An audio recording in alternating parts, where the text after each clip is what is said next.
जय सद्गुरु प्रभु महाराज की जय। द्वयात्मरहित सिद्धांतं परम पुरुष प्रबोधक श्री विवेकानंद सुब्बयार्य सद्गुरुभ्यो नमो नमः।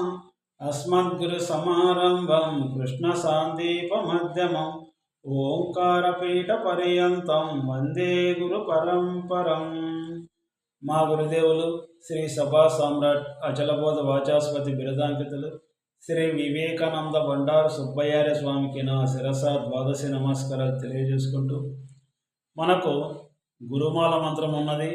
ఈనాటికి కూడా తరగనటువంటి మంత్రము మనకు గురుమాల మంత్రం అన్నమాట.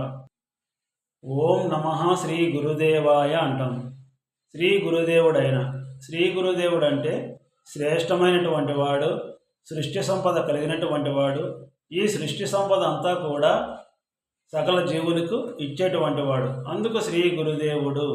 ఇంకా పరమ పురుషాయ, శాస్త్రంలో మనకు పురుష ప్రయోగం ఎక్కువగా ఉంటుంది. ఎందుకంటే అంగభేదాలు వేరుగా ఉన్నప్పటికీ లింగ స్వరూపము ఒక్కటే అన్నమాట. అందుకు మనకు పెద్దలు అంటారు, అంగమావారణమని విక్షేప శక్తన లింగమగు తెలియమని. ఇట్లా అంగభేదాలు వేరుగా ఉన్నప్పటికీ కూడా లింగ స్వరూపము ఒక్కటే అన్నమాట. ఇప్పుడు మనకు కుండలు వేరైనా మన్ను ఒక్కటే, ఆభరణాలు వేరైనా బంగారం ఒక్కటే, ఆవులు వేరైనా పాలు ఒక్కటే, నదులు వేరైనా నీరు ఒక్కటే, అటనే ప్రాంతాలు వేరైనా సూర్యుడి వెలుగు ఒక్కటే ఉన్నట్లుగా ఇట్లా అంగభేదాలు వేరుగా ఉన్నప్పటికీ కూడా ఆయన లింగ స్వరూపంగా ఉన్నాడు. అందుకు పరమ పురుషుడైన, స్త్రీ పురుషుడు నపుంసకుడు ఇట్లా ఎన్నో భేదభావాలు ఉంటాయి. అంగముల భేదం ఉంటుంది కానీ లింగ స్వరూపంలో భేదం ఉండదు.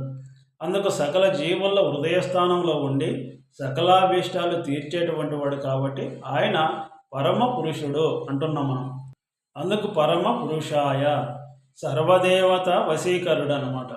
అంటే సర్వదేవతలు కూడా తన వశములో ఉండి పనులు చేసేవాళ్ళు అన్నమాట. ఇప్పుడు మనకు ఈ 25 ఇంద్రియాలకు 25 అధిదేవతలు ఉన్నారు. ఈ 25 మంది అధిదేవతలు కూడా ఆయన ఆధీనంలో ఉండి ఆయన చెప్పినట్లే వింటారు కాబట్టి అందుకు సకల దేవత వశీకరుడు. ఈ దేవతలంతా ఆయన వశంలోనే ఉండి ఆయన చెప్పినట్లే పనులు చేయాలన్నమాట. ఇంకా సర్వారిష్ట వినాశకుడు. ఇప్పుడు మనకు శరీరానికి అనిష్టాలు ఉంటాయి, మనసుకు అనిష్టాలు ఉంటాయి. ఇప్పుడు శరీరానికి ఆధ్యాత్మికము, ఆది భౌతికము, ఆది దైవికము అనే తాపత్రయాలు ఉన్నాయి. అంటే ఈ శరీరము దహింపబడుతుంది. అట్లనే మనకు 386 రోగాలు కూడా ఉన్నాయి ఈ శరీరానికి. ఇవన్నీ తొలగించేవాడు. ఇంకా మనసుకు చెప్పే పనుండదు, ఎన్నో ఉన్నాయి. ఈసనత్రయాలు, వాసనత్రయాలు, మలత్రయాలు, బంధత్రయాలు, అరిసెట్ వర్గములు, సప్త వ్యసనాలు, అష్టమదాలు, వీటి మీద మనసు ఎక్కువ సంచరిస్తుంది కాబట్టి అందుకు ఈ మనస్సుకు, ఈ శరీరానికి అనిష్టాలు ఎక్కువ ఉంటాయి కాబట్టి ఆయన సర్వారిష్ట వినాశకుడు అన్నమాట. ఇవన్నీ తొలగించి ప్రశాంతతను కలిగించేవాడు గురుదేవుడు అన్నమాట. ఇంకా సర్వమంత్ర ఛేదనాయ అంటాం. అంటే మనకి ఇప్పుడు సప్తకోటి మహామంత్రాలు ఉన్నాయి. ఈ సప్తకోటి మహామంత్రాలలో కూడా గురువు అనే మంత్రము చాలా శ్రేష్టమైనటువంటిది. అందుకు గురువు ఏ మంత్రాన్ని ఉపదేశించినా కూడా ఆ మంత్రానికి అంత బలం ఉంటుంది.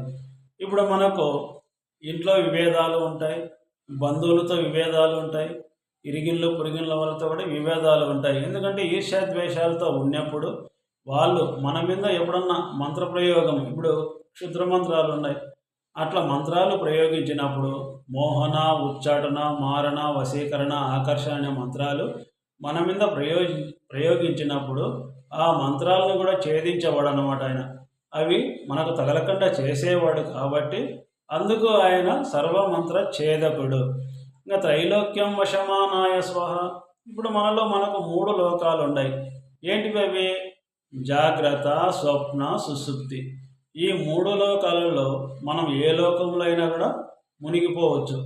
ఈ 3 లోకాల్లో మనల్ని మునిగిపోకుండా రక్షించేవాడు కనుక ఆయన ఈ 3 లోకాలు ఆయన ఆధీనంలోనే పెట్టుకొని నడిపించేవాడు కనుక అందుకు త్రైలోక్యం వశమానాయ స్వహ అని అంటున్నాం. ఇట్లా మనము గురుమాల మంత్రం యొక్క విశిష్టత మనకు పెద్దలు చాలా చక్కగా తెలియజేసినారన్నమాట.